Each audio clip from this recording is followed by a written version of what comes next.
Supreme court of Pakistan में कल एक अहम केस टेकअप होने जा रहा था, लेकिन अभी पता चला कि वो केस डीलिस्ट कर दिया है। ऑल्दो के पीटीआई ये चाहती थी, उन्होंने दरख्वास्त दी थी कि कल ये केस ना लगे, लेकिन अभी शाम के वक्त ये खबर आई कि वो केस डीलिस्ट कर दिया गया। एक मोअज़्ज़ज़ जज साहब जो है वो मौजूद नहीं है, जस्टिस जमाल मंदोखेल साहब।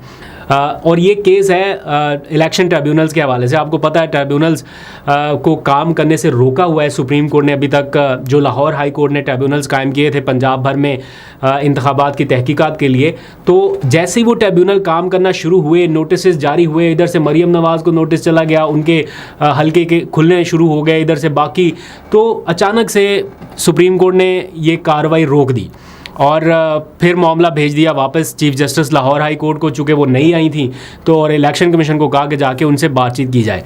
अब आप अंदाज़ा लगाएं, मैं ये सर्च कर रहा था कि कितना टाइम चाहिए होता है ट्रिब्यूनल को फैसला करने के लिए किसी भी पिटिशन का। 4 महीने का वक्त है, 120 दिन का वक्त है।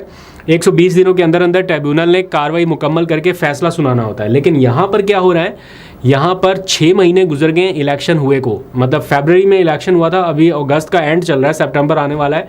6 महीने गुजर चुके, 6 महीने से शायद ज़्यादा ही, लेकिन अभी तक ट्रिब्यूनल्स काम करना शुरू नहीं हुए।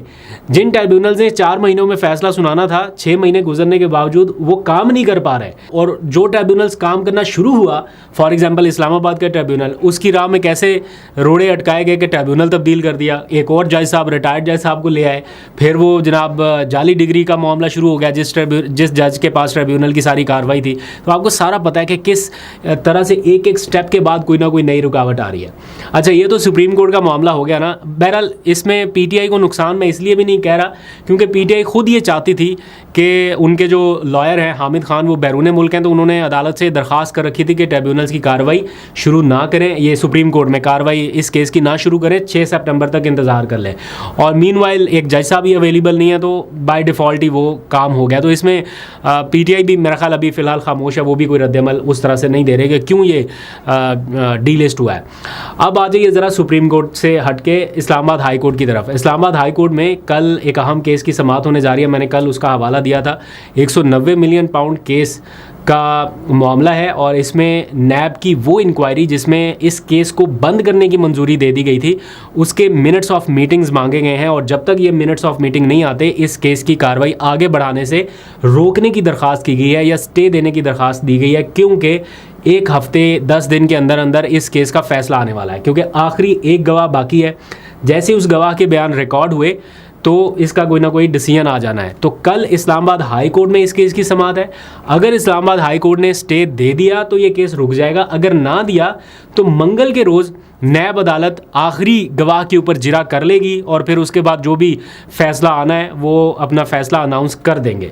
तो ये इस वक्त इमरान खान साहब के लिए, उनके लॉयर्स के लिए बड़ा इंपॉर्टेंट है कि कल जो कार्रवाई हो उसमें कम अज़ कम वो स्टे हासिल करने में कामयाब रहे। अगर नहीं हासिल करेंगे तो फिर यकीनन आगे मुश्किलात उनके लिए बरकरार रहेंगी।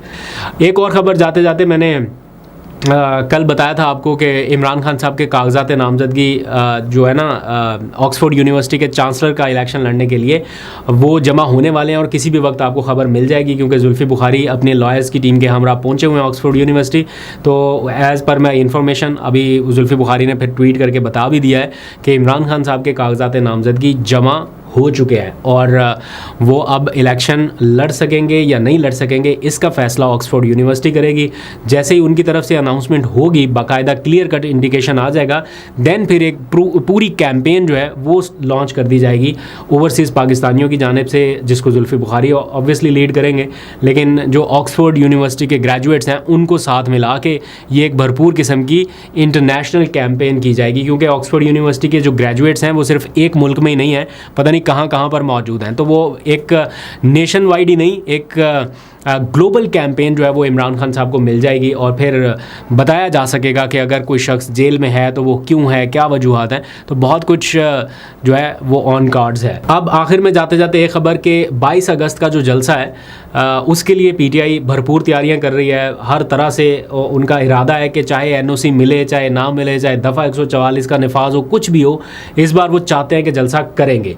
पीटीआई की क़यादत का एक इजलास हुआ, उसमें भी इन चीज़ों के ऊपर गौर किया गया कि अगर फिर फिर एनओसी कैंसिल कर दिया गया या दफ़ा 144 लगा दी गई या कोई और रीज़न, क्योंकि स्टेट के पास बहुत सारे रास्ते होते हैं। जब अगर स्टेट चाहे आपको रोकना तो फिर एक से बढ़ के एक रास्ता उनके पास है। फॉर एग्जांपल अगर गिरफ्तार करना हो, एक केस ख़त्म हो दूसरा डाल दे, दूसरा ख़त्म हो 3 MPO में गिरफ्तार कर ले, उधर से ख़त्म हो तो कोई और केस, तो बहुत सारे रास्ते होते हैं। तो यही हाल इस वक्त भी है कि जलसे की इजाज़त दे दी गई है, तो अगर जलसा करने ही देना है तरनौल में तो फिर पहले कर लेने देते, फिर इतना खींचने की क्या ज़रूरत थी। तो इसलिए सारे ये समझते हैं कि आखिरी मोमेंट पे होगा कुछ ना कुछ, वो मेंटली तैयार हैं, लेकिन साथ ही ये कह रहे हैं कि इस बार अगर इजाज़त ना भी मिली तो हम जलसा करेंगे। और अदालतों के सामने ये मामला ऑलरेडी है चुके कि अदालत की इजाज़त से कर रहे हैं, अदालत की इंटरवेंशन के बाद हमें मौका मिला और अदालत के नोटिस में है कि एक बार इजाज़त दे के मनसूख किया गया, फिर तो तौहीन अदालत की कार्रवाई का मामला शुरू हुआ एंड सो ऑन, चलता चलता ये अब जाके इजाज़त मिली। तो अब मेरा ख्याल है मुश्किल होगा ज़िले इंतज़ामिया के लिए भी कि वो अचानक से फिर मनसूख कर दे, लेकिन होने को एट द मोमेंट या एट द एंड कुछ भी हो सकता है।